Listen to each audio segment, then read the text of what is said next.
se acerca su venida, se oyen ya los pasos del rey que se aproxima. Tanta ley aún nos queda, denunciar al pueblo gente que Jesús está volviendo. Victorioso y esplendente, pronto vendrá, Cristo muy pronto vendrá, pronto vendrá, pronto Jesús volverá.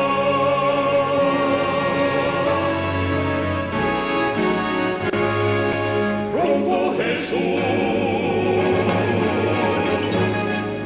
volverá. Comenzamos.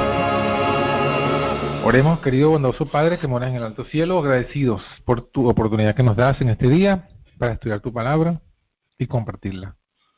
Te pedimos en esta hora que tú nos dirijas y que seamos iluminados por ti. Te lo pedimos en el nombre de Jesús. Amén, Padre. Bueno, mis queridos hermanos, ¿me oyen, no? Sí, amén. Amén, gloria a Dios. Sí, estamos aquí compartiendo con ustedes. Saludo para todos los hermanos que forman parte, que hacen vida pues en este grupo, el fuerte clamor final.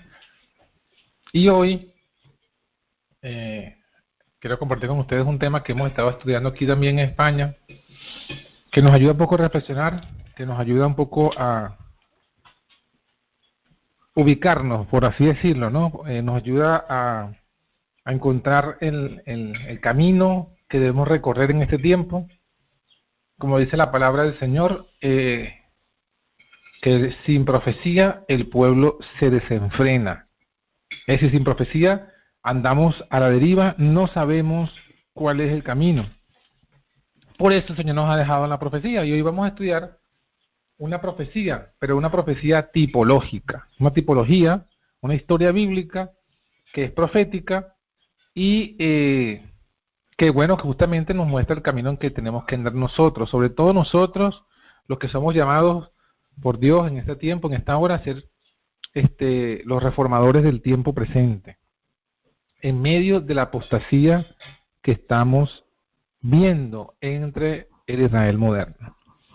Y bueno, el título del tema tiene que ver con el cuarto Elías. El cuarto Elías protegido por una viuda.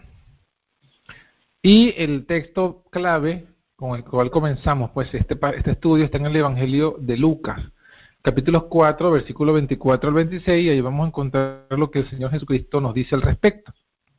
Dice así: de cierto os digo que ningún profeta es acepto en su tierra. Mas os digo que en verdad había muchas viudas en Israel en los días de Elías, cuando el cielo fue cerrado por 3 años y 6 meses, que hubo una grande hambre en la tierra, en toda la tierra, pero a ninguna de ellas fue enviado Elías, sino a Sarepta de Sidón. Y aquí encontramos, mis hermanos, algo interesantísimo, una palabra del Señor Jesús, en la cual Él toma la historia del profeta Elías, específicamente la primera parte de la historia, porque la historia abarca varios capítulos del libro de Reyes, abarca varias escenas que están en la Biblia. Jesucristo toma la primera escena, por así decirlo, de la historia de Elías, y la aplica a su tiempo, y la aplica a su ministerio, y hace al hacer Jesús eso, hace un paralelismo, que como decíamos profético, que lo vamos a ver repetido porque él también dice en otras oportunidades acerca de Elías. Pero ¿qué es lo que aquí Jesús está señalando?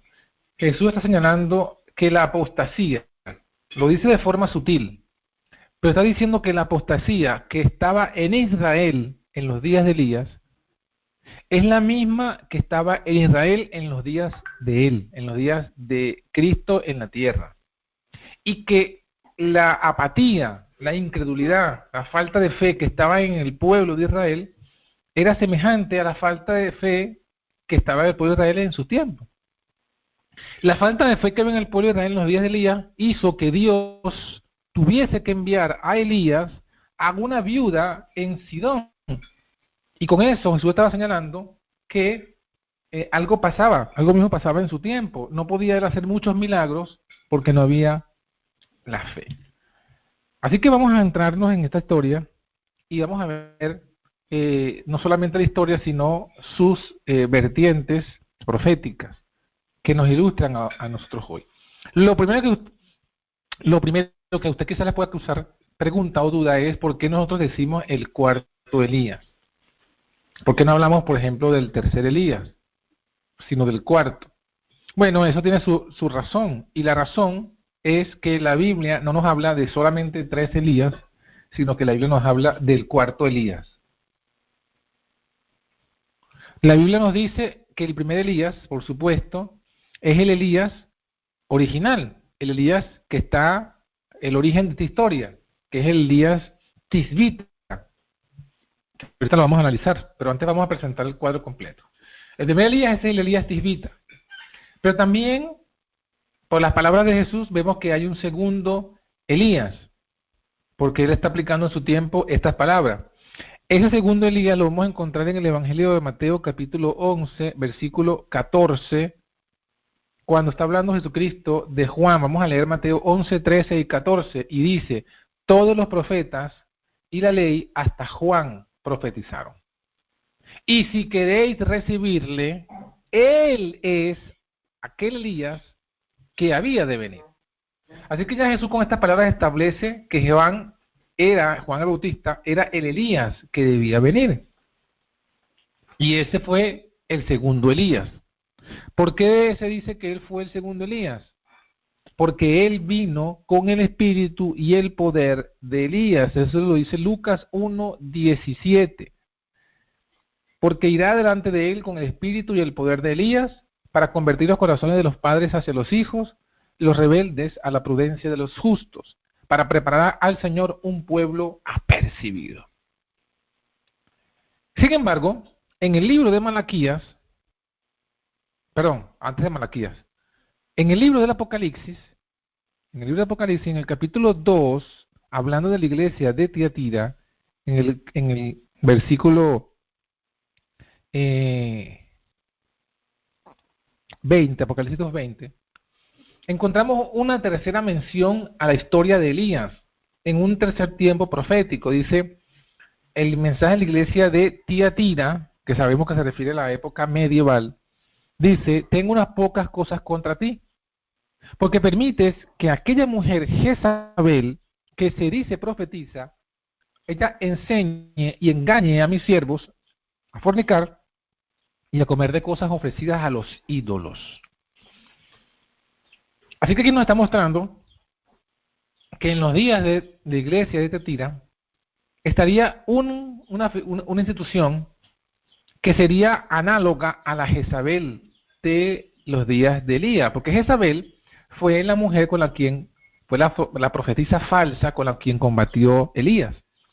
Y si está Jezabel, está Elías, porque no puede haber una Jezabel si no está un Elías.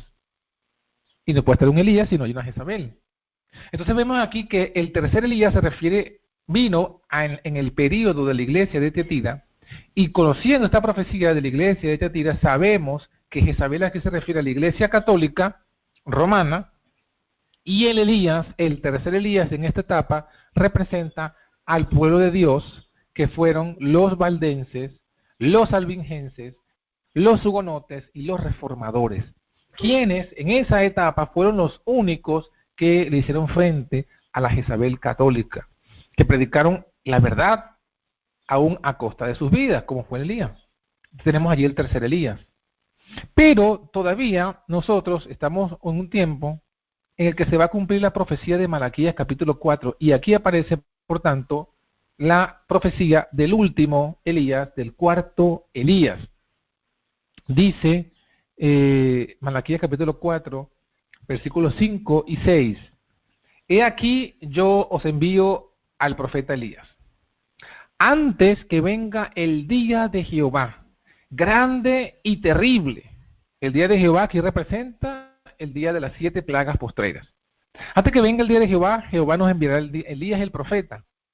Él convertirá, dice el versículo 6, él convertirá el corazón de los padres a los hijos y el corazón de los hijos a los padres, no sea que yo venga y con destrucción hiera la tierra. De esa forma profética, Malaquías capítulo 4, versículos 5 y 6, se nos habla del cuarto y último Elías. El Elías que va a venir justo antes del día de Jehová. Esta profecía no podía referirse al segundo Elías, a Juan el Bautista, porque en los días de Juan el Bautista no vino el día de Jehová. Y han pasado más de 2000 años y no vino el día de Jehová. Tampoco esta profecía de Malaquías se refiere al Elías de la Edad Media, a los reformadores, los valdenses y demás, porque poco después tampoco vino el día de Jehová. Es más, la Jezabel de los días de Tiatira, aunque recibió una herida de muerte, no está muerta. Y hoy día vemos que está sanando su herida.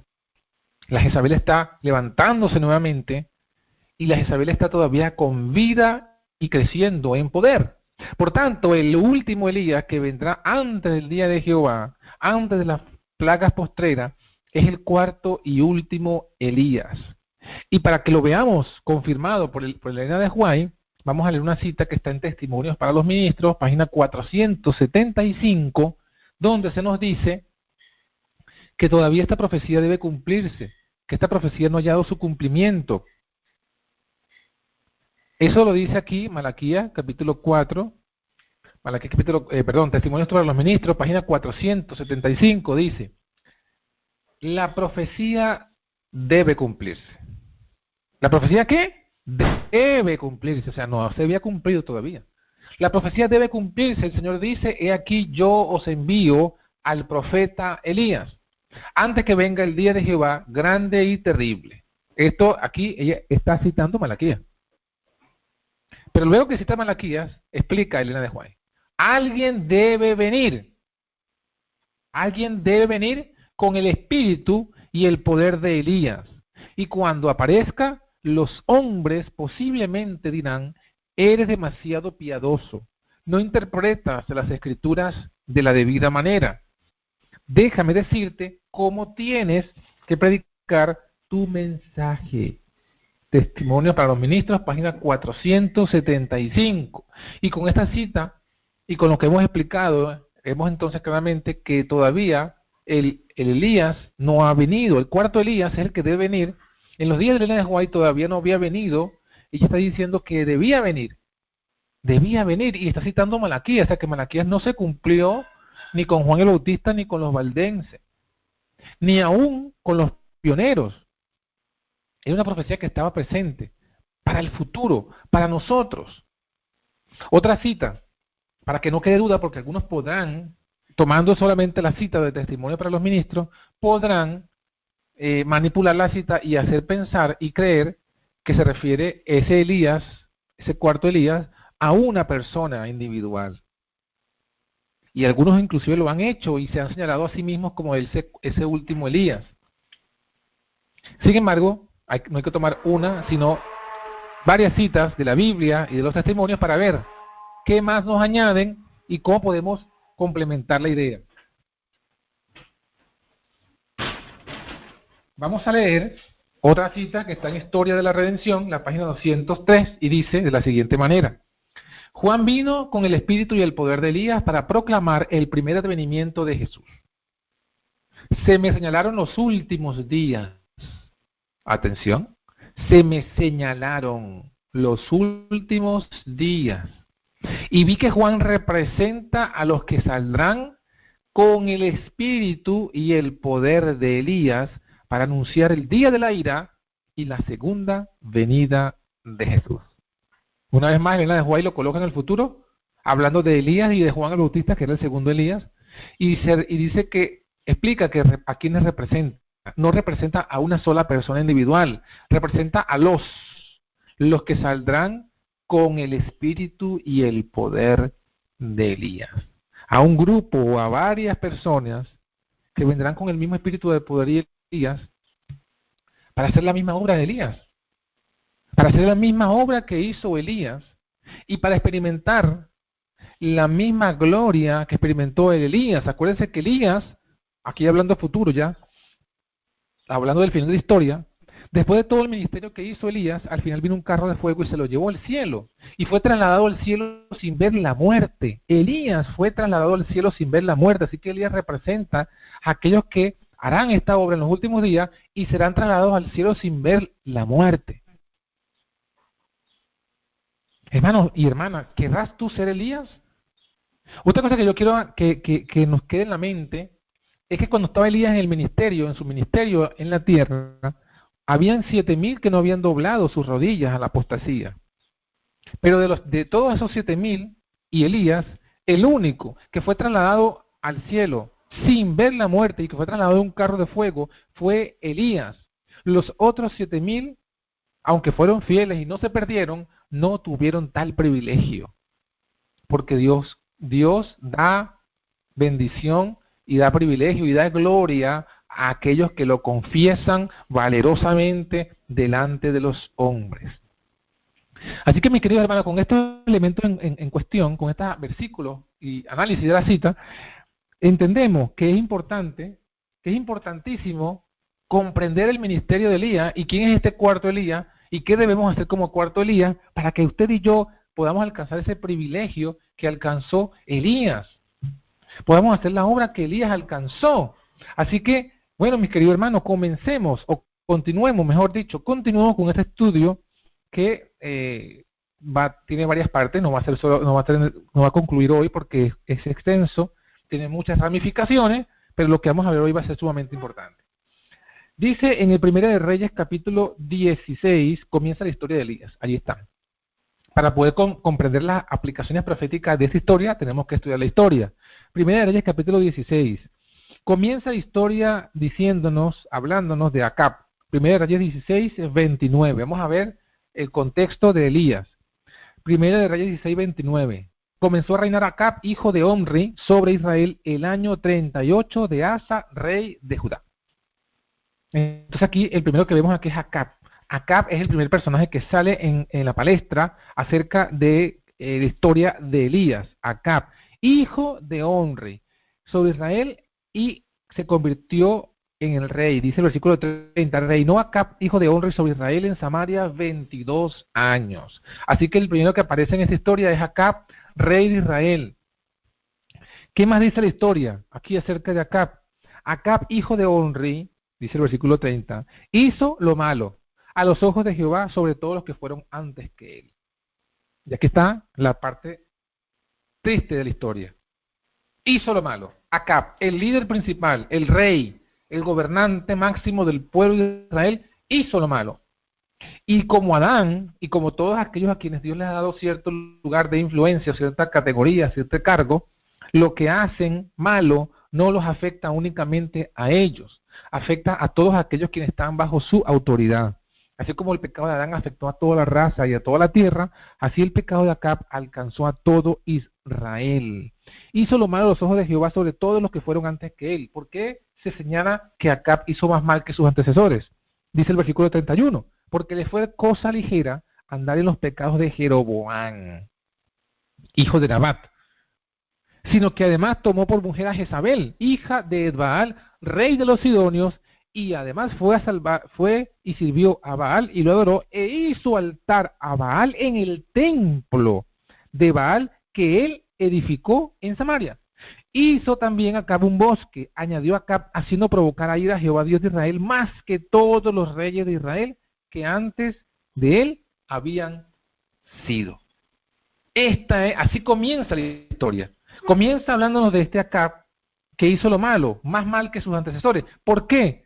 Porque él añadió pecado sobre pecado. ¿Cómo así? Versículo 31, volvamos y dice, le fue cosa ligera andar en los pecados de Jeroboam. O sea, él mantuvo los pecados de Jeroboam. ¿Cuáles fueron los pecados de Jeroboam, hijo de Nabat? los que conocen un poco de la historia bíblica, y si no la conocen la pueden leer luego, Israel antes era toda una sola nación, eran 12 tribus, las 12 patriarcas, las 12 tribus. Por el pecado de Salomón, que se casó con las hijas de los extranjeros, hijas que Dios había prohibido, que levantó altares a los dioses falsos, entonces Dios le dijo que su reino sería dividido y sería entregado una parte a otro.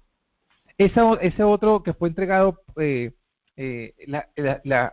Israel fue dividido de 12 tribus, 10 tribus se quedaron con Jeroboam y 2 tribus se quedaron con Salomón. Entonces, que fue la tribu de Judá y Benjamín, las otras tribus se quedaron con Israel, bajo el control de Jeroboam. Y Jeroboam, para evitar que cada año fuesen sus súbditos, se fuesen su corazón tras Jerusalén, donde estaba el templo, donde se adoraba a Jehová, entonces Jeroboam hizo 2 vaciadizos de becerro, 2 ídolos, hizo un templo en Samaria y dijo, aquí está Jehová, este Jehová adora a Jehová. Y comienza la apostasía en el pueblo de Israel con esta idolatría. Y esto es profético, hermanos, porque esto comienza el primer paso en la apostasía. Y en el tiempo que estamos viviendo, esto vendría a representar la apostasía alfa. La apostasía alfa. Y la apostasía de Acab con Jezabel, la apostasía omega. Por eso es esto importantísimo. El pecado de Jeroboam es la primera apostasía de Israel. Y el pecado de Acab es la apostasía final, la cual finalmente hizo que Dios entregara a Israel a los asirios, porque Israel fue llevada cautiva a los asirios, por los asirios fue sacada de su tierra, llevada a todas las tribus, y luego se trajo gente idólatra para allí, y luego como venían unos animales que se comían a la gente porque supuestamente no adoraban a Jehová, entonces trajeron un poco de la gente de Israel de nuevo aquí, se mezclaron con los paganos que habían traído, y como resultado de esa mezcla de israelitas idólatras con paganos abiertos, surgen los samaritanos, que luego ustedes van a conocer en la historia de Jesucristo. Ese entonces es el primer pecado de Jeroboam. Pero a este pecado Acab añade que toma por mujer a Jezabel.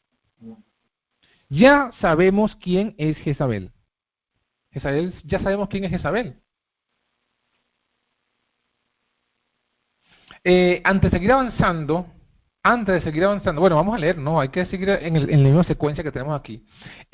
Ahora el pecado de Acab, ¿no? Acab, vamos a recapitular lo que dije del pecado de Jeroboam. Usted lo puede verificar, lo puede repasar, pues, lo puede revisar, en Primera de Reyes 17, 13 al 18, que es lo que vamos a leer. Y la apostasía de Acab, omega, hemos leído Primera de Reyes 16, 29 al 33. Muy bien. Elena de White, ¿cómo explica el pecado de Acab? Antes de que pasemos a Jezabel. ¿Cómo explica Elena de White el pecado de Acab? Dice en Profetas y Reyes, página 83.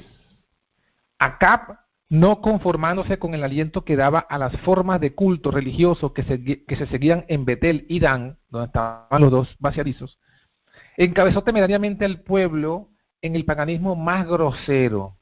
¿En qué? En el paganismo más grosero. Y reemplazó el culto de Jehová por el de Baal. Así que comenzamos a entender la apostasía. Ya lo habíamos leído en la Biblia. Se casó con Jezabel, sirvió a Baal, hizo altar a Baal en Samaria. Baal es un dios falso. Reemplazó el culto del Dios verdadero y lo colocó un culto en el Dios falso. Y esa es la apostasía omega. El cambio del Dios verdadero por el Dios falso. Ese es la apostasía omega. ¿Qué otros pecados hizo Acab? Continuó, como dijimos, con la apostasía alfa, vaciadizos, 2 becerros de Jeroboam.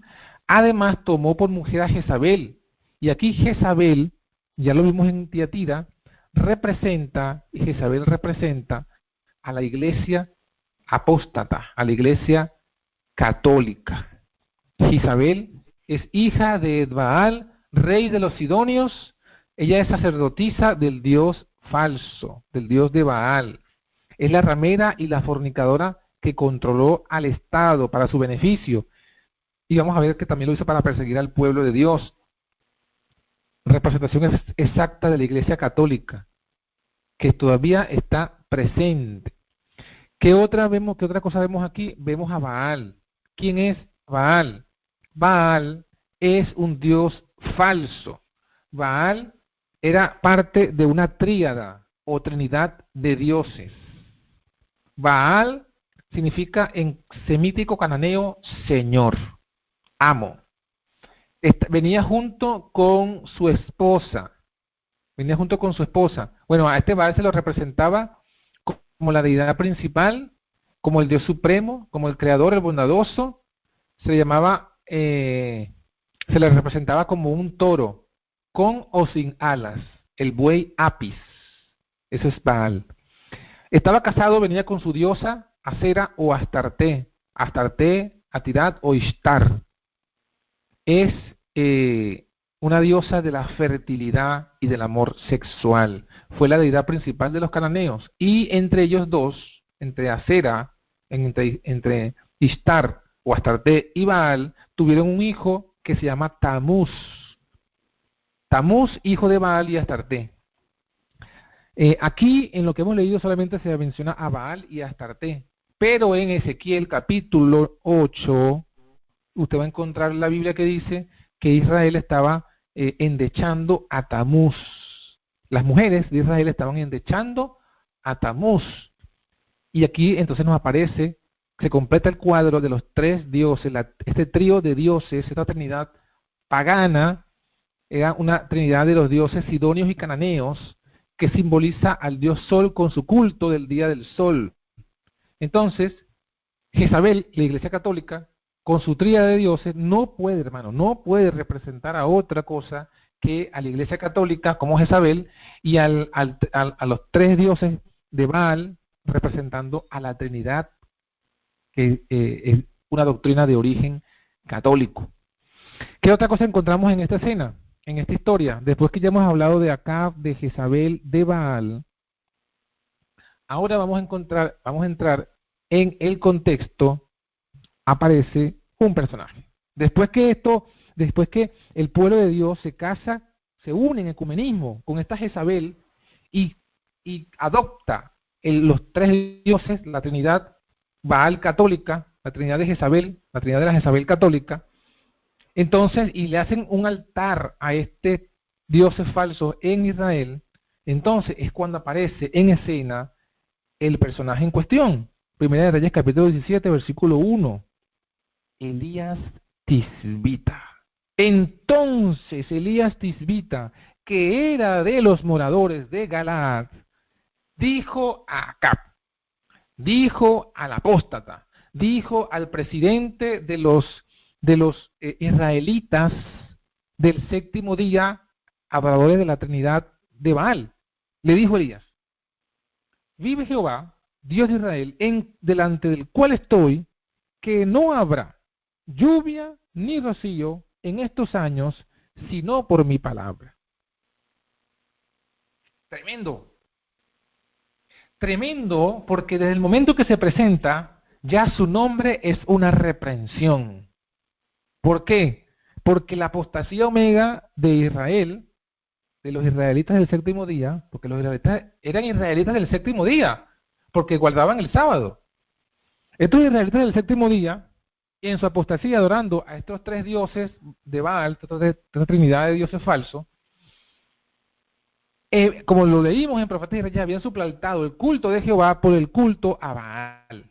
Y Elías se presenta, y ya su nombre es una reprensión, porque Elías proviene del hebreo Eliyahu, que significa mi Dios es Jehová. Eliyahu, mi Dios es Jehová. En el nombre de Elías está el tetragamatón, que es el nombre de Dios. Y esto nos muestra, como todos los nombres en la Biblia, que el nombre del profeta nos indica su carácter y su ministerio. Y lo vamos a ver en toda la historia de Elías. Su ministerio fue hacer volver al pueblo israelita, a los israelitas del séptimo día, volver al Dios verdadero. Y nos retumba en nuestra mente esa frase famosa y conocida y archiconocida de Elías: ¿Hasta cuándo claudicaréis entre dos pensamientos? Si Jehová es Dios, seguidle. Y si Baal, entonces, si esos tres dioses Baal, esa trinidad baálica, es Dios, id en pos de ella. No podemos cambiar la historia de Elías. La historia de Elías nos grita y nos dice, miren, este es el ministerio del cuarto Elías. El cuarto Elías se levanta contra la apostasía de los israelitas del séptimo día y a reprenderlos porque han dejado al Dios verdadero y se han ido detrás del Dios de la Jezabel católica. Eso está en la historia, no estamos forzando nada, está en la historia, porque es la misma Biblia en el mensaje a Tiatira que dice que Jezabel representa a la Iglesia católica. No es ni siquiera Elena de White quien lo dice, no es un invento de algún estudioso de nosotros de la Biblia, lo dice la palabra del Señor. Ya se le mostró a Juan que a Jezabel es tipología o es tipológica o representa a la Iglesia católica. Pero ya vemos en la historia original que Jezabel fue la que trajo al dios Baal al pueblo, a los israelitas del séptimo día. Entonces no podemos cegar nuestros ojos y no darnos cuenta de lo que nos está aquí diciendo esto. Y más aún cuando Jesucristo identifica el ministerio de Juan con el ministerio de Elías. Dice que él es el Elías que había de venir. Y luego Tiatira hace lo propio con los valdenses. Con los valdenses, los albingenses y los hugonotes. ¿Y ustedes saben qué? Yo revisé y tengo la referencia bíblica. Los valdenses, además de guardar el sábado, cuando todo el mundo guardaba el domingo, los valdenses también se oponían a la Trinidad. ¿Qué tal? ¿Será casualidad todo esto? Ese pueblo al cual Elena de White tanto exalta en el conflicto de los siglos, por su doctrina, también los exalta porque ellos se oponían a la Trinidad. No es casualidad nada de esto. Y el cuarto Elías no puede ser diferente. No puede haber un cuarto Elías, alguien que se llame a sí mismo cuarto Elías y sea trinitario. Alguien que pretenda hacer la obra del cuarto, o alguien, o algunos, o un grupo. Hay muchos grupos. Por ejemplo, recuerdo el grupo de los davidianos. Los davidianos dicen que Víctor Houteff es su profeta y que Víctor Houteff es el Elías que había de venir. Lo digo de conocimiento propio porque me lo explicó el predicador o el pastor de ellos en Venezuela, cuando estaba allá, que lo conocí, recién salido yo del colegio, hablo año 2002, 2003, se me acercó y yo escuché sus predicaciones, sus estudios, y entre esas cosas me dijo eso, que Víctor Houteff era el tercer Elías que había de venir. Y me sacó las citas que yo les acabo de mostrar. Y yo le dije, baja, muy interesante. Másame los escritos de Víctor Houteff. Y cuando comencé a leer los escritos de los davidianos y de Víctor Houteff, él había participado de la Trinidad Adventista. Y entonces dije yo, ¿cómo puede ser este el cuarto ángel siendo adorador de Baal? Usted no encuentra esto en la Biblia, usted no encuentra que Elías tomó parte del culto a Baal. Y el Baal moderno es la Trinidad, porque es el Dios de la Jezabel, católica. Entonces no queda duda, hermanos, no queda duda. No puede haber alguien o grupo que se diga, somos el cuarto Elías, mientras conserve y siga adorando al Dios de Jezabel, al Dios de la Jezabel católica. Más bien, el cuarto Elías hace como el Elías primero, el Elías tisbita, que se paró ante Acab y le dijo, vive Jehová, Dios de Israel, delante del cual estoy, que no habrá lluvia ni rocío en estos años, sino por mi palabra. Y así comienza la historia de Elías. Golpe a la economía, golpe a aquello de lo que dependían. Acordémonos de lo que hemos mencionado hace poco. Esta Baal trinitario, esta Trinidad de Baales, lo leímos con referencia a la parte histórica, se presentan como dioses de la fertilidad. Baal representa al sol, Astarte representa a la tierra, y la tierra es fructificada por la inseminación de la lluvia. La lluvia representa lo que el sol inseminando la tierra para que la tierra sea fructífera. Diosa de la fertilidad es Astarte. Por eso es que los ritos de adoración a esta Trinidad de dioses estaban involucrados con un ritual sexual. De ahí vienen las prostitutas sagradas en el templo de Baal. Y Jezabel es el mayor ejemplo de lo que es la ramera o la prostituta sagrada, que se dedicaba en sus relaciones sexuales a adorar a estos dioses para motivar a esta Trinidad de dioses a que fructificara la tierra. Con su lluvia, la lluvia representaba Baal, sol, inseminando a Astarte tierra. Por eso es que Dios le dice a Elías, dile que no habrá lluvia. Ustedes adoran al sol, a la lluvia, a la tierra bajo esta Trinidad de dioses, pues no va a haber lluvia. Pues no va a haber lluvia por nombre de Jehová.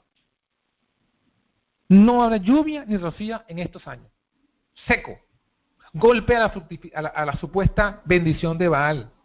Golpe a la economía de Israel, que dependía exclusivamente de la agricultura y que bebían de las aguas, de los ríos, de los arroyos. Y comienza el castigo, porque ningún pecado, ninguna adoración a Dios falso va a pasar sin castigo. No tendrá Jehová por inocente al malvado. No, lo dice la Biblia. Sigamos leyendo. Primera Reyes, capítulo 17, versículo 3 dice, 2 y 3. Y fue a él palabra de Jehová diciendo, apártate de aquí, vuélvete al oriente y escóndete en el arroyo de Kerit, que está delante del Jordán, y beberás del arroyo, y yo he mandado a los cuervos que te den allí de comer. Mandato de Dios. Dios le dice, vete de aquí, yo he mandado ya este mandamiento, te van a dar de comer. Y aquí que nos representa, en estos versículos, ¿verdad? Lo que Dios es el mandamiento de Dios. Versículo 4, y beberás del arroyo, yo he mandado a los cuervos que te den allí de comer. Él fue e hizo conforme a la palabra de Jehová, pues se fue y asentó junto al arroyo de Kerit, que está antes del Jordán. Y los cuervos le traían pan y carne por la mañana, y pan y carne a la tarde, y bebía del arroyo. Cuando vino el castigo a la ciudad idólatra, la orden a su pueblo, la orden a su Elías, y a su cuarto Elías, y al segundo Elías, y al tercer Elías, a todos los 4 Elías, Dios le dio la misma orden. A Elías le dijo, vete al arroyo, sal de la ciudad y vete al campo. Al segundo Elías, Juan el Bautista fue criado en el desierto, comía langosta y miel. Y la langosta que comía Juan no era langosta de animal ni insecto, era una raíz que se le llamaba langosta. Juan era vegetariano. Muchos hablan de Jesús, que Jesús comió pescado, y sí es verdad, pero ¿por qué no dicen que el segundo Elías, que fue Juan, que fue contemporáneo a Cristo, era vegetariano? ¿Por qué no dicen eso? El tercer Elías tenía un mensaje de temperancia. Los valdenses, estudiemos la historia de este gran pueblo de Dios, y los valdenses vivían también en el campo, y educaban a sus hijos en sus casas en el campo, y desde allí del campo mandaban a sus hijos de misioneros a las ciudades. Veamos lo que dice la hermana Juárez de ese pueblo maravilloso. Y estamos hablando entonces de quién, de los 3 Elías, y el cuarto Elías será algo diferente. El cuarto Elías también tiene la misma mandato de Dios de irse lejos de las ciudades, hacer su ministerio, porque lo que viene es sequía, hambre, pestes a las ciudades. Debemos de depender de quiénes. Aquí Elías dependía del arroyo, no dependía del acueducto. Elías dependía de los cuervos le traían pan y carne. Nosotros debemos depender de Dios, que nos va a dar lo que necesitamos. Versículo 7, 1 Reyes 17, 7, dice, pasados algunos días se secó también el arroyo, porque no había llovido sobre la tierra. Ahora, Dios le va a dar otro mensaje, versículo 8 y 9. Y fue a él palabra de Jehová diciendo, levántate, vete a Sarepta de Sidón, y allí morarás, y aquí yo he mandado allí a una mujer viuda que te sustente. Ahora Dios quiere, habiendo Elías recibido su preparación en el campo, su tiempo de meditación, su tiempo de ayuno, de oración, ahora tiene una labor que hacer. No puede quedarse totalmente en el campo, toda la vida en el campo. Todavía tiene una obra que hacer. ¿Y cuál es la obra que Dios le ha mandado? Va a Sarepta de Sidón. Sidón, Sidón, me suena Sidón. Sidón como que lo hemos estudiado antes. Sidón, Sidón, si vamos un momentico atrás, cuando hablaba de Jezabel en el versículo 31 del capítulo 16 de Primera de Reyes, dice que Acab tomó por mujer a Jezabel, hija de Baal, rey de los sidonios. ¡Ah! Elías fue enviado al mismo país de donde provenía Jezabel. ¡Ja! ¿Parece casualidad? ¿Será casualidad? Pues no, no es casualidad. A pesar de que esta mujer venía de ese paganismo, había entre este paganismo un remanente. Y Dios quería que Elías llevara la verdad al remanente. Y no solamente Dios quería que llevara la verdad al remanente, sino Dios quería que esta mujer fiel fuese sustentada. Porque el hambre, vamos a ver ahorita, no solamente cubrió a Israel, sino que alcanzó a todas las naciones circunvecinas. Y Dios quería que la palabra de Elías, por la fe de la mujer, fuesen sustentados ambos. Miren lo que dice. Dice, sigamos leyendo. Él le dice, he dado mandamiento a una mujer viuda que te sustente. Una mujer viuda que sustente a Elías, que sustente al ministerio profético que desafía al Dios falso, al Dios de Jezabel, a la Trinidad.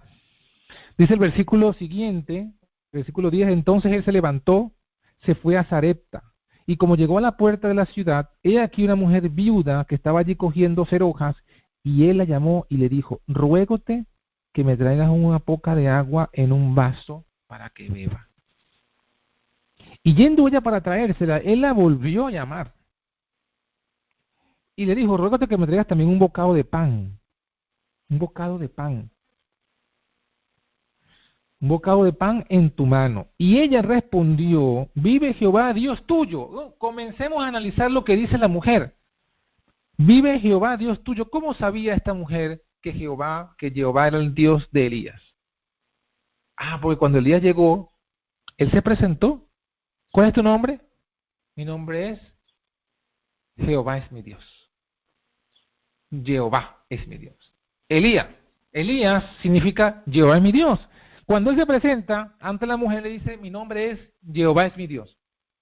Ah, bueno, vive Jehová, Dios tuyo, que no tengo pan cocido, que solamente tengo un puñado de harina en la tinaja y un poco de aceite en una botija. Y ahora cogía 2 cerojas para entrarme y aderezarlo para mí y para mi hijo, y que lo comamos y nos muramos. ¡Ja! Tremendo, esta mujer estaba ya resignada a la muerte. ¿Y cuántos nosotros estaremos así resignados a nuestro destino? ¿Cuántos estamos ya a punto de perecer? ¿Cuántas almas que no conocen el adventismo del Elías, que no conocen a los verdaderos israelitas del séptimo día, en los cuales no hay engaño? ¿Cuántas personas están así a punto de morir por falta de pan y por falta de aceite, por falta de comida literal y por falta de comida espiritual? El pan representa el sacrificio de Cristo y el aceite representa el Espíritu Santo. ¿Cuántos están así pereciendo por falta de pan, de verdad y de Espíritu Santo? ¿Cuántos? ¿Cuántos están comiendo su último bocado? Pero en ese momento, de esa última hora, de esa como que ya está resignada a la muerte, aparece Elías. Y aparece Elías no por casualidad, sino porque Dios lo había mandado a ese sitio. Dios sabía lo que estaba pasando en la casa de la viuda.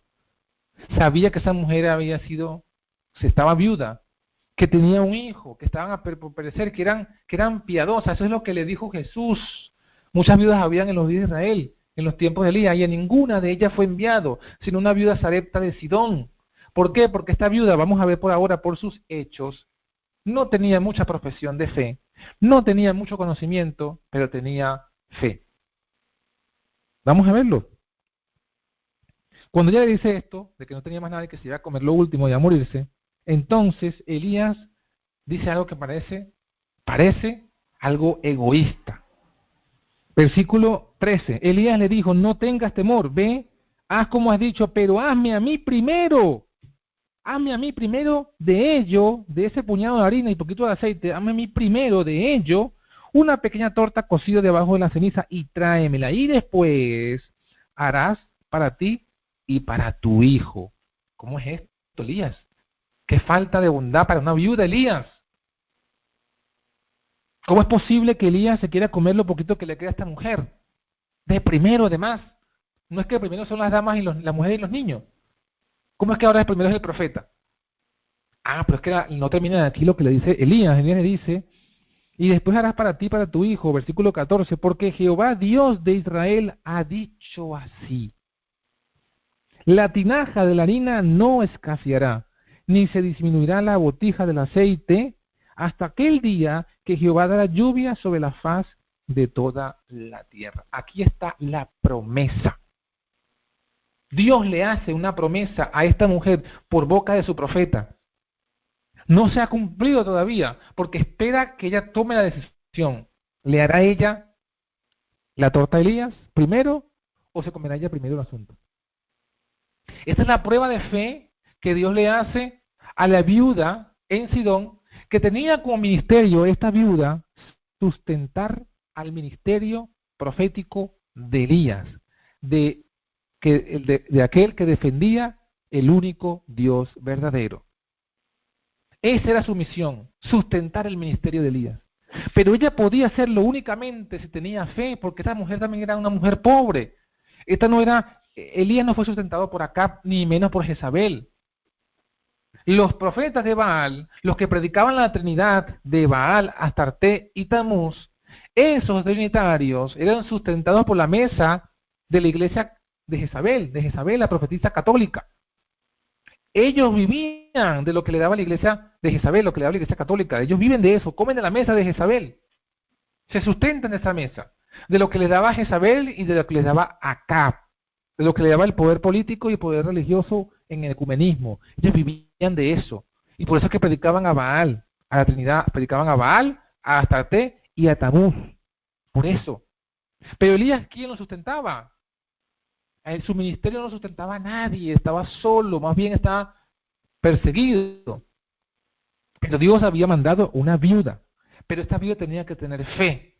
¿Por qué fe? Porque cuando él le dice, trae a mí primero, le está hablando a Elías, aunque no diga la palabra aquí, está hablando de los diezmos y las primicias.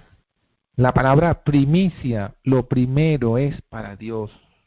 Lo primero es para Dios, la primicia, el diezmo es lo primero para Dios. Y aunque era pobre, esta mujer tuvo fe en las primicias. Y por tener fe en las primicias y cumplir con las primicias, se cumplió la bendición. ¿Cuál era la promesa? No se va a acabar la harina ni el aceite. Aunque no sabías cómo, aunque no sepas de dónde va a pasar, no se va a acabar. Tú vas a tener una botija donde les vas, sacas y sacas y sacas, y vas a ver que no se acaba el aceite ni la harina. Versículo 15, entonces ella fue e hizo como le dijo Elías, y comió él y ella y su casa muchos días. Se cumplió la promesa. Hebreos 13:2 nos recuerda, esto nos recuerda Hebreos 13:2. No olvidéis la hospitalidad, que por esta algunos sin saberlo hospedaron ángeles. Nuestras casas deben estar abiertas para los hermanos que no tienen. Nuestras casas deben estar abiertas sobre todo para los Elías, aquellos que son enviados a predicar el mensaje del Dios verdadero. No olvidemos la hospitalidad. Algunos no saben. Miren, Abraham no supo, Lot no supo y estaba hospedando a los ángeles que le salvaron la vida. Esta mujer no sabía y estaba hospedando al profeta que también le salvó la vida. ¿Por qué? Porque ella estaba ya resignada a comerse lo último y morirse. Pero aquí, durante toda la sequía, no le faltó el aceite ni la harina.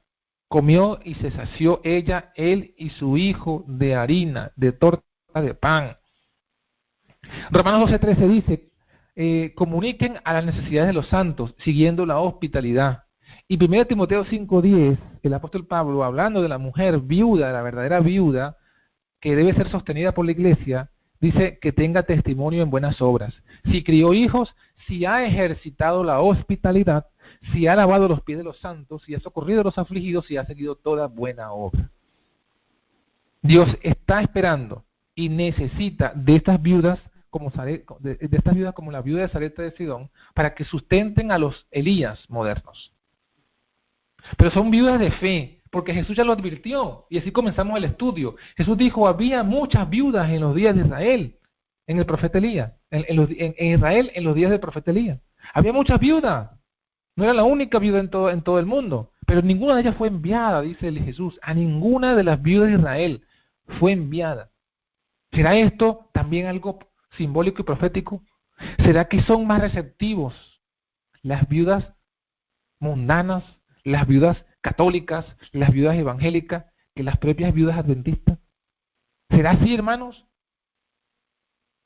Ojalá que en este caso la historia cambie y que sean los propios adventistas del remanente los que realmente apoyen el ministerio de los Elías modernos. Bueno, esta historia nos muestra que Dios siempre va a probar nuestra fe. Profeta de Reyes dice lo siguiente, comentando esta historia, esta parte de la historia. Dice, esta mujer no era israelita, nunca había gozado de los privilegios y bendiciones que había disfrutado el pueblo escogido por Dios, pero creía en el verdadero Dios y había andado en toda la luz que resplandecía sobre su senda. De modo que cuando no hubo seguridad para Elías en la tierra de Israel, Dios la envió a aquella mujer para que hallase asilo en su casa. ¡Qué tremendo! ¡Qué tremendo! Otra cita del mismo libro. En ese hogar, azotado por la pobreza, el hambre apremiaba, la escasa pitanza parecía a punto de agotarse. La llegada de Elías en el mismo día en que la viuda temía verse obligada a renunciar a la lucha para sustentar su vida, probó hasta lo sumo la fe de ella en el poder del Dios viviente para proveerle lo que necesitaba. Pero aún en su extrema necesidad, reveló su fe, cumpliendo la petición del forastero que solicitaba compartir con ella su último bocado. Honra a Jehová de tu sustancia y de las primicias de todo tu fruto, y serán llenos tus trojes con abundancia, y tus lagares rebosarán de mosto. Eso es lo que dice el Señor. Eso es lo que dice el Señor a todos nosotros. Entonces, mis queridos hermanos, ¿qué decimos? ¿Haremos el ministerio de Elías o seremos como Acab? Tenemos solamente dos caminos. Jezabel ya tiene su lugar. Ya es Jezabel, esa Jezabel está ocupado. El puesto de Jezabel ya está ocupado. Ya eso le corresponde a la iglesia católica, pseudoapostólica y romana. Ese es el lugar de ella, ella es Jezabel. Ya Acab también está tomado. Ya Acab es el liderazgo de los israelitas del séptimo día, que están en una misma cama con la iglesia católica romana. Están en ecumenismo. Ya la historia de Baal está harto dicha. Baal, ya no hay otra explicación. Baal es el dios de Jezabel y el dios de la iglesia católica es la Trinidad. Y como el Baal de aquel entonces, son tres dioses. Lo que está abierto, donde hay oportunidad, es hacer parte del Elías, de ese cuarto Elías, o ser parte de los profetas de Baal. Porque usted va a ver en la historia, si da oportunidad para que tengamos el otro tema, la otra semana, en la otra parte de la historia, aparecen en escena los profetas de Baal, que eran 450 profetas de Baal, y luego eran 400 profetas de Acera. Esos, el cupo para ser el profeta de Jehová, del Dios verdadero, está abierto, y también el cupo para ser profeta de Baal. ¿Qué vas a hacer tú, hermano? ¿Serás profeta de Baal o serás profeta de Jehová? ¿Serás profeta de la Trinidad o serás profeta del Dios verdadero? El profeta de la Trinidad, de Baal, tiene su comida asegurada, come de la mesa de Jezabel, y va a estar en amoríos con Jezabel. Va a estar bien recibido por todas las Jezabeles del mundo.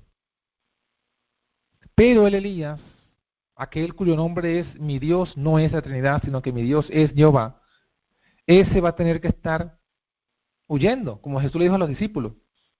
Huiréis de una ciudad a otra, de un pueblo a otro. No alcanzaréis a recorrer todas las ciudades de Israel hasta que venga el Hijo del Hombre. Entonces, y también está abierto, quizás alguna persona no pueda ser profeta de Jehová, pero quiere estar apoyando, quiere ser sustentador, quiere ser esa viuda de Sarepta de Sidón. Pues también hay lugar para usted. Todos estamos allí a la expectativa. Dios está esperando qué lugar vamos a desempeñar en la historia del conflicto de los siglos. El mundo avanza a pasos agigantados y apresurados al fin. Las naciones están con el espíritu de la guerra. Estados Unidos cada día, está dando pasos agigantados hacia construir la imagen de la bestia. Ya usted ve lo que está pasando con los inmigrantes, con la unión con las grandes potencias enemigas. El conflicto con Europa, el mundo musulmán, etcétera. La naturaleza está ya gritando a voces que el fin está cerca. Todo se está preparando, hermano. Dios está esperando. La sequía de 3 años y medio de Elías ya ha llegado. La crisis económica se profundiza. No hay solución. El Señor está esperando que nosotros, como el cuarto Elías, salgamos y digamos: mi Dios es Jehová. He aquí yo y los hijos que Dios me dio. Que como Elías, vamos a ver luego, nos paremos y desafiemos a los profetas de Baal para que mostremos cuál es el Dios verdadero. Y para que mostremos que los profetas de Baal deben ser repudiados como fueron en los días de Elías, profeta. Que Dios nos bendiga, que Dios nos ayude en este sábado a seguir adelante. Y hermana Brenda, queda el tema finalizado. Quedamos abiertos ahora a las preguntas, respuestas y comentarios. Amén, amén. Entonces, el primer Elías es Elías, el segundo Elías sería Juan, el tercero sería los valdenses, a ver si lo entendí bien, y el cuarto sería... Nosotros somos llamados a ser el cuarto Elías. Nosotros seríamos. Ok, solo entendí bien esa parte. Sí, el cuarto Elías, si lo queremos ver en la profecía bíblica, es el cuarto ángel. Okay. Algo decir, que... Nosotros somos llamados a convertirnos en ese cuarto Elías. No uno, todos los que podamos. Ok, amén. Cuando nosotros estuvimos visitando España, entramos a una iglesia católica. Entonces yo quiero poner ese audio, ese pedacito, cuando tuvimos esa conversación, ahí estaba John Frank, estaba Oscarito también ahí, estábamos preguntando sobre el sábado, pero miren lo que ¿qué es? ¿Un cura? ¿Cómo lo dirías tú, John Frank? Un cura, un sacerdote. Un sacerdote, un sacerdote que tanto no nos dejaba hablar, porque él era como que quería predominar en todo lo que él decía, no nos dejaba hablar, tenía ese poder de dominar la conversación, pero porque también estábamos en su iglesia, ¿no? Pero ahí lo voy a poner a ver si se escucha bien. En el meollo de la ley de Jesucristo, ¿no? Se trata de creer que Jesucristo es Dios. Claro. Sí, Jesucristo es Dios. Yo creo, por lo menos, creemos nosotros que Jesucristo es el creador. Cuando estaba en la creación estaba el Jesucristo y el Espíritu Santo. Estaban las tres personas de la Santísima Trinidad, que es lo que creemos los cristianos, los católicos. Pero digamos, el agente directo fue Jesucristo, ¿no? Y él mismo creó el sábado, por eso es que nosotros... No, el agente directo es Dios. Dios con sus tres personas distintas, Padre, Hijo, Espíritu Santo. Es lo que actúan siempre. El Espíritu vino la venida del Espíritu Santo, pues allí nos vino Dios, Espíritu Santo, Padre, Hijo, Espíritu Santo, santificador de todas las personas que se dejan y quieren santificarse. Entonces lo que hace falta es creer que Jesucristo es Dios. Y lo creemos, y igual, pues entonces obedecerle. Jesús dice, no se hizo sábado para el hombre, sino el hombre. No, el hombre para el sábado, sino el sábado para el hombre. No, pero no le daba la fuerza al día como tal, sábado, sino al hecho, a lo que se celebra en el sábado. Se celebra sábado o domingo, eso no tiene que ver. Pero dice sábado, ¿no? Bueno, ahí está un poquito para que los hermanos escuchen John Fan, lo que los católicos piensan, ¿no? Sobre la Trinidad y sobre el sábado también. Sí, interesante que saca ese audio porque hay que se ve. Fíjate que cuando yo le estaba diciendo a él que Jesucristo es el creador, yo lo que le estaba repitiendo eran las palabras textuales de Wagner en el libro de Cristo y su Justicia, donde él presenta que el agente directo en la creación fue Jesucristo, porque dice Juan 1.1, ¿no? Y el 3, que todas las cosas fueron hechas por el Verbo. Y Colosenses 1.15 dice que todo fue creado por medio del Hijo y para el Hijo. Entonces, me llama mi atención porque inmediatamente que yo le saco eso, yo ni por mi mente estaba pasando en ese momento a hablar del tema de la Trinidad, solamente de hablarle de que Jesús fue el creador y luego en ese contexto conectarlo con el hecho de que si Jesús fue el creador, fue Jesús quien creó el sábado. Es porque el tema inicial era el sábado que estábamos hablando con él. Pero cuando yo le presento ese hecho, fíjate que él automáticamente me detiene allí y comienza a hablar, no, que en la deidad estaban, en la creación estaban los tres igualmente.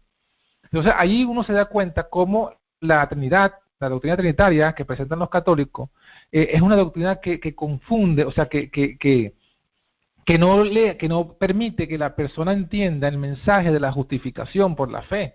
Porque el fundamento de la justificación por la fe es conocer la deidad de Cristo y conocer que Él es el creador. Y como lo dice Wagner, siendo que el mismo que creó es el mismo que descansó y es el mismo Jesucristo quien morando en nosotros por la fe es el que nos da la victoria sobre el pecado. O sea, esa es la justificación por la fe. Pero si nosotros no entendemos eso porque la Trinidad no nos deja, porque como el cura, él vio que lo que yo decía era contrario a su creencia trinitaria, entonces al final no va a entender la justificación por la fe, y por eso es que los católicos, fíjate que ellos predican en la justificación por las obras. Entonces es interesante cómo todas las verdades de la verdad presente están conectadas unas con otras. Amén, gracias por la aclaración. Yo sé que el hermano Juan Isidro tiene una pregunta. No sé si él nos puede escuchar. Buenos días. Feliz sábado, hermano Juan Isidro. ¿Cómo está la Denilka? Muy bien, gracias. Me alegro mucho. Bueno. El hermano acaba de decir algo con respecto al cuarto Elías. Si somos nosotros el cuarto Elías, ¿cómo nos prepararemos para hacerlo? ¿Es una pregunta o un comentario? No, la pregunta. ¿Cómo muy bien. Para hacerlo? Muy bien. Sí, muy Amén. bien. Bueno, en lo que hemos leído, porque todavía faltan otras partes de la historia que no nos da tiempo hoy, pero lo que hemos leído nos muestra que Dios preparó a Elías, primeramente, por supuesto, con su nombre, con su carácter, con su verdad, pero también no vemos que Elías fue preparado, como lo decíamos, como también fue preparado Juan el Bautista, que fue el segundo Elías, y como fueron preparados el tercer Elías, que fueron los valdenses, fueron preparados en el campo, fueron preparados, educados en casa, educados en el campo. Juan el Bautista, lo dijimos, lo mencionamos así, pero lo repetimos ahora, era vegetariano. Juan el Bautista, en medio del pueblo de Israel, que todos comían carne, que aún Jesucristo comió pescado, Juan era vegetariano. Si no lo sabían, era vegetariano, y después buscar la cita de Elena de Juan que lo certifica. Los mismos valdenses también se preparaban en el campo, y el llamado a nosotros para que podamos ser ese cuarto Elías es lo mismo. De hecho Eliseo que fue quien siguió el ministerio después que Elías se fue al cielo. Eliseo fue quien fundó las escuelas de los profetas. Y eran unas escuelas donde se preparaban a los jóvenes y las señoritas para que fuesen profetas, y eran en el campo. Entonces, indudablemente que la preparación que necesitamos todos para convertirnos en ese cuarto Elías es una preparación que debe ser dada en el campo, pero no solamente en el campo, tomando como una directriz fundamental que nosotros y nuestros jóvenes y nuestras señoritas y todos los que queremos ser parte de este ministerio del cuarto Elías, tenemos que alimentarnos de forma independiente del alimento que hoy se sirve en las mesas adventistas de la apostasía omega. Nosotros no podemos seguirnos alimentando, o sea, de nada nos vale que yo me vaya al campo, por ejemplo, y yo siga estudiando las folletas de escuela sabática de la apostasía omega. De nada es como que si usted lleva un muchacho al campo, lo educa en el campo, pero le enseña la evolución. Por ejemplo, Charles Darwin fue al campo, fue a la naturaleza, fue y vio las Islas Galápagos, estuvo totalmente en el campo. Pero ¿qué fue lo que fue a hacer en el campo? A buscar evidencias de la evolución, y al regreso escribió un libro que es uno de los pilares de la evolución, el origen de las especies. Entonces no es simplemente el campo, es como dice Elena de White, el campo, pero colocado la ciencia bajo la dirección de la Biblia, o sea, bajo la dirección del verdadero libro educativo. Y lo mismo pasa con la apostasía omega. Tenemos que tomar la resolución de nosotros y nuestros hijos, no seguirlos alimentando de esos libros que salen de la apostasía omega. Tenemos la Biblia, tenemos amplios libros del espíritu de profecía. Ahí tenemos que estudiar, eso que tenemos que estudiar, eso que tenemos que bebernos y llenarnos de ese alimento, del vino puro, no del vino de Babilonia, sino del vino puro que representa el jugo de uvas. Amén, gloria a Dios. Amén. ¿Y cómo se han preparado esa juventud que se está hablando en la palabra de Dios que van a ser los que van a llevar el fuerte pregón? ¿Cómo van a estar preparados esos jóvenes? Sí. Bueno, es lo que les digo. Miren, en la historia bíblica que encontramos que quienes prepararon a estos grandes hombres fueron sus padres. ¿Quién preparó a Moisés para que se convirtiera en ese gran líder que sacó a Israel de esclavitud? Su madre. La fe de su madre, Jocabed, fue la que con su fe guardó a Moisés y lo educó hasta los 12 años. Lo mismo pasó con Juan el Bautista. ¿Quién educó a Juan el Bautista? Sus padres, por derecho natural, a él le correspondía, siendo hijo de sacerdote, él le correspondería ser educado en el templo. Y no lo educaron, él no lo enviaron al templo. Juan no fue enviado al templo, fue educado en su casa, por su madre, por su padre. Y ahí tenemos ese ejemplo para mostrarnos que los jóvenes, para ser esos profetas, tienen que ser educados por sus padres en sus hogares, aislados de esa apostasía que hoy reina en las instituciones adventistas. Si usted envía a su hijo o a su hija a un colegio adventista, usted en lugar de salvarlo lo va a perder. Deben ser educados en casa por padres y madres piadosos que le enseñen lo que está escrito en la Biblia y en los testimonios. Bueno, esa costumbre ya se perdió aquí en América. Me imagino, tristemente sí. Bueno, bendiciones, que tengan un feliz sábado, que Dios me lo bendiga. Amén, igual usted, hermano. Te quiero mucho. Amén, igualmente. Qué lindo. Elías significa Jehová es mi Dios. Sí. Eso es lo que significa el nombre de Elías. Eso me hizo acordar algo que un hermano me comentó y me dice que, por ejemplo, el nombre de Jesús es realmente Jehová salva. Yahshua. No, pero es Yahshua. ¿Y por qué nosotros le cambiamos el nombre? No deberíamos cambiarlo ni en inglés ni en español. Deberíamos mantenerlo como es. El que te diga eso no sabe lo que está hablando. ¿Por qué? Porque, o sea, si tú le dices, por ejemplo, en el caso del mismo Elías, si tú le dices a Elías, Eliyahu, estás diciendo el nombre de Elías en otro idioma, en hebreo, pero igual no tiene sentido para ti. ¿Por qué? Porque el nombre tiene un significado. Entonces, por ejemplo, Elías, en su nombre original, Eliyahu, cuando un hebreo escuchaba el nombre de Elías, entendía el significado del nombre, tenía significado, tenía sentido para ese hebreo. Ah, tu nombre es Jehová es mi Dios.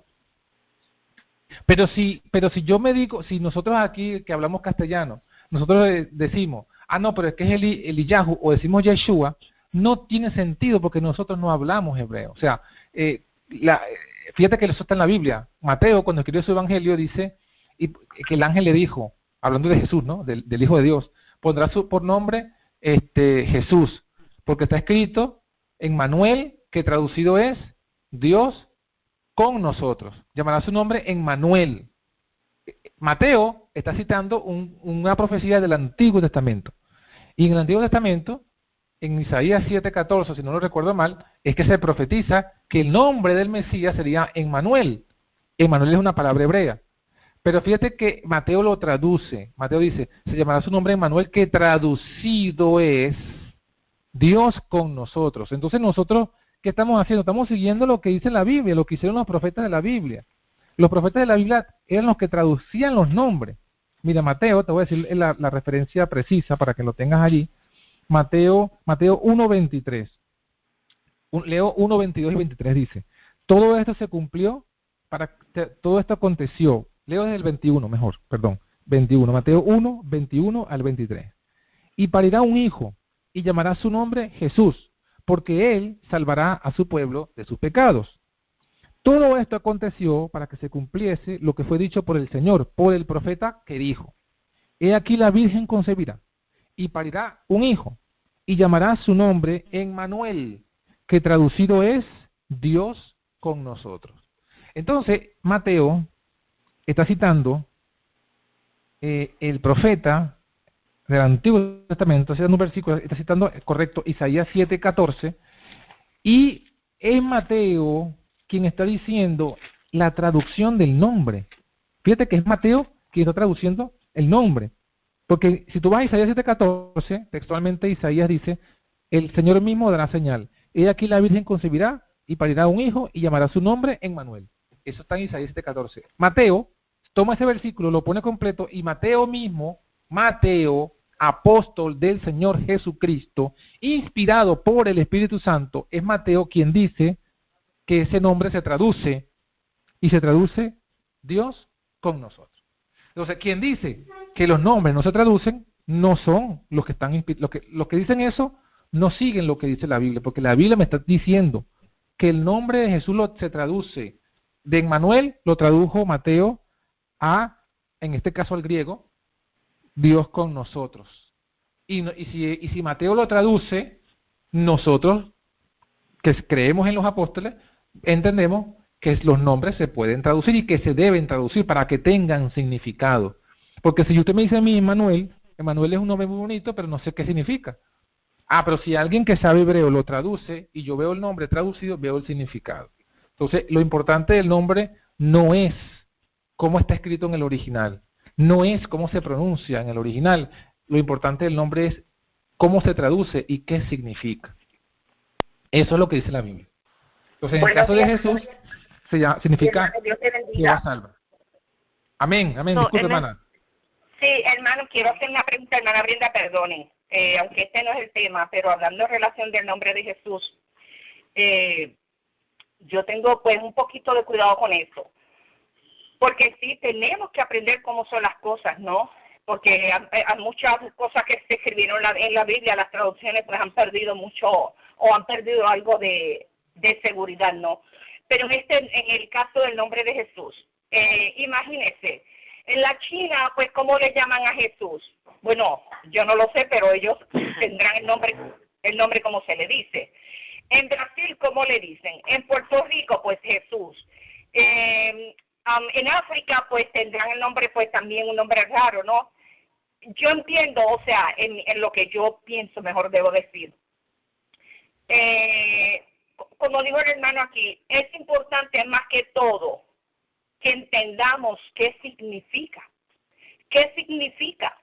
Porque hay quien dice Abba Padre, hay quien dice Yahweh, hay quien dice Yahshua Mashiach, y por ahí todo el mundo se recuesta pues de los nombres. Pero hermano, si en Puerto Rico hablamos español y lo tradujeron en Jesús, una pregunta, mi hermano, en las traducciones de la profeta de Dios, ¿qué nombre usa ella cuando se refiere a Jesús?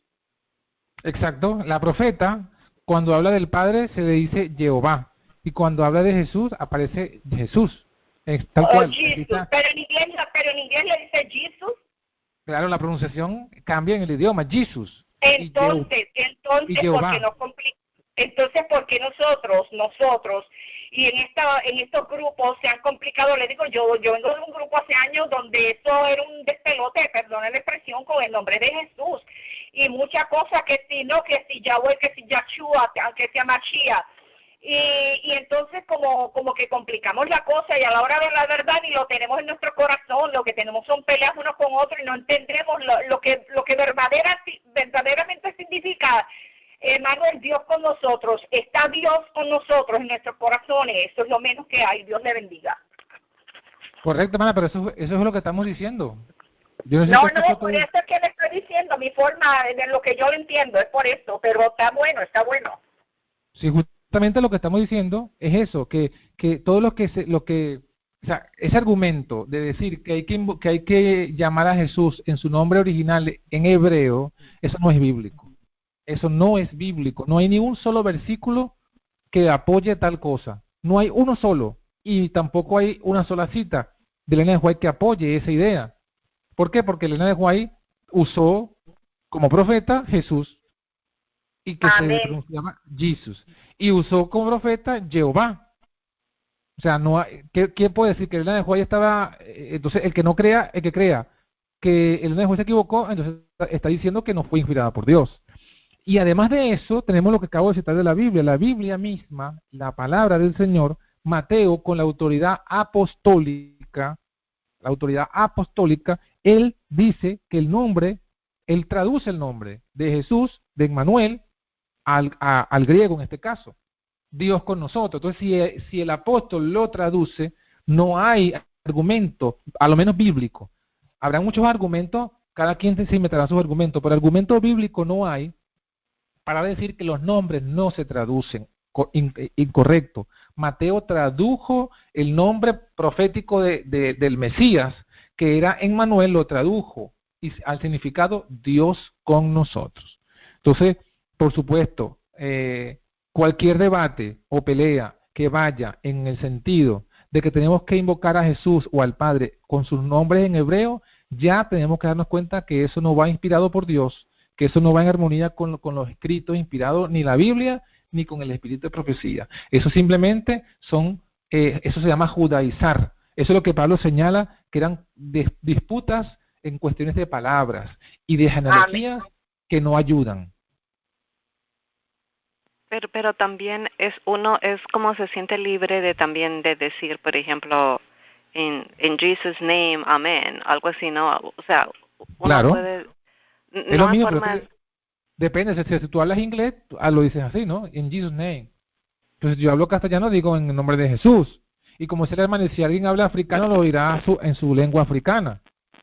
No hay ninguna lengua en la cual Dios nos exija, solamente me tienen que invocar en hebreo, o solamente me tienen que invocar en inglés, o solo me tienen que invocar en castellano. No, eso no está en la Biblia. Pero de pronto si alguien habla español, pero dice de pronto en Yahshua, o dice algo así, eso tampoco sería malo si la persona no está tratando de obligar a alguien que se lo diga así. Si él lo siente, lo puede decir así, ¿verdad? Claro, o sea, no fíjate, probablemente no, aparentemente no tiene nada malo, y quizás no tengan en verdad, pero esa persona que hablando castellano, él mismo se ha autoimpuesto decir el nombre de Jesús en hebreo, él tiene que preguntarse por qué lo hago. Porque yo me siento, porque lo siento así, pero es que nosotros no, o sea, si tú me dices a mí no, pero es que él lo siente así, son dos cosas. Si lo siente así, el sentimiento viene de la carne, y la carne no es el espíritu. El sentimiento es, porque alguien puede decir, no, pero es que yo siento, me gusta más comer carne, me gusta comer cochino, pero yo no tengo que guiarme por lo que yo siento, o por lo que me gusta. Mi norma es lo que está escrito, y esa es la clave de nuestro evangelio, de nuestro mensaje adventista original, lo que está escrito.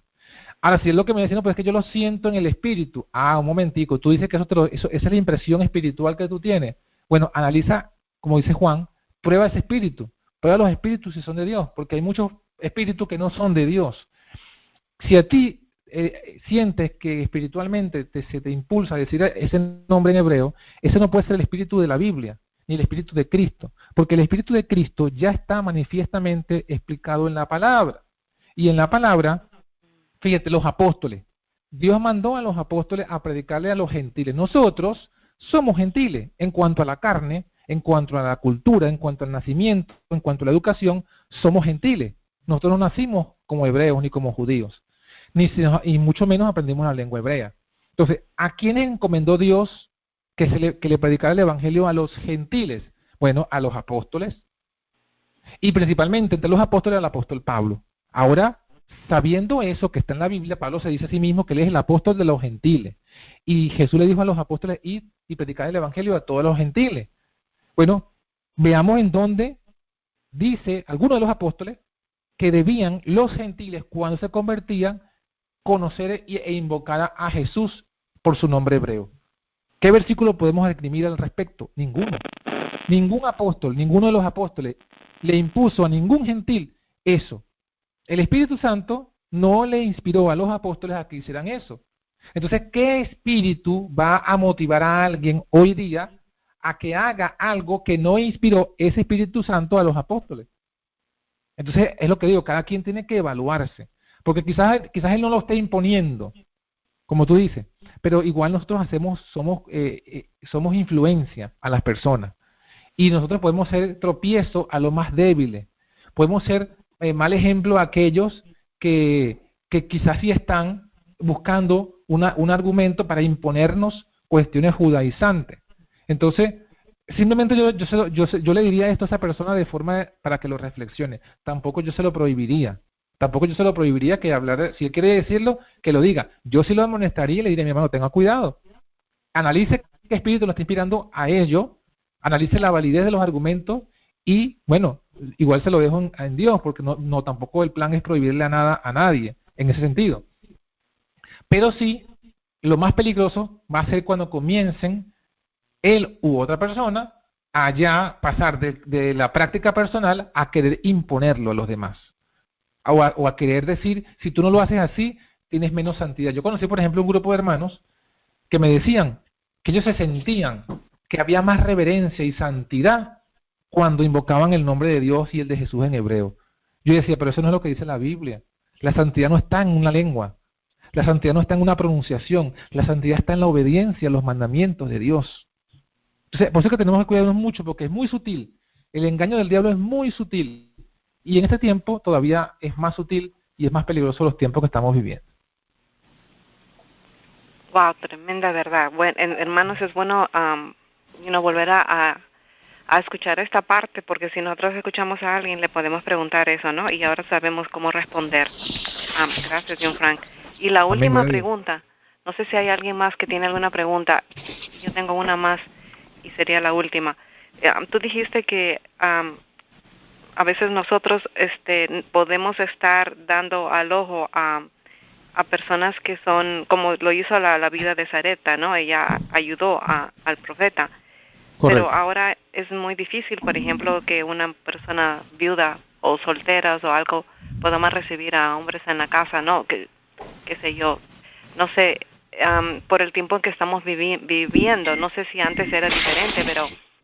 No, antes era igual, antes era hasta peor, Brenda, porque en la misma historia bíblica aparecen dos casos, ¿no? El caso de Sodoma y Gomorra, en el cual toda una ciudad quería violar homosexualmente a unos ángeles. Todavía el mundo, con todo lo que nosotros decimos de los homosexuales y de las manifestaciones de los gays, todavía el mundo no ha llegado a ese punto. Así que en aquel tiempo de Sodoma estaba peor. Y eso mismo luego lo practicaron en Israel en la época de los jueces de Israel, porque también llegaron a el levita y su concubina a casa de un no me acuerdo de quién era, y también querían hacer lo mismo con el levita, y luego lo hicieron con la mujer.